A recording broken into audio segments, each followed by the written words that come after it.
আবারও প্রচণ্ড বৃষ্টি শুরু হয়েছে, তার মানে এর 4-5 দিন আবার বৃষ্টি থাকবে।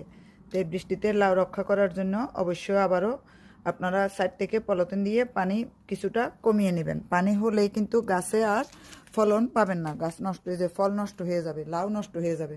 তো লাউ এত বড় হওয়ার পর এই যে দেখেন আরও লাউয়ের প্রচুর ফুল এসেছে এই গাছের মধ্যে। এটা হলো আমাদের দেশি লাউ। তো এই লাউ রক্ষা করতে হবে। যে কয়টা লাউ এসেছিল প্রত্যেকটা লাউই কিন্তু আমি পেয়েছি, কারণ যত্নের কারণে। এখন যেহেতু বৃষ্টি হচ্ছে সেহেতু লাউ বাঁচানো এখন ফরজ হয়ে পড়ছে সোজা কথায়।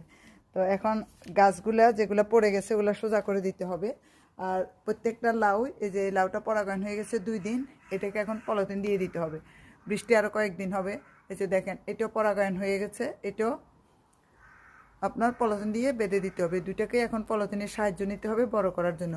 আর এখানের যেটা ওইটা হবে না।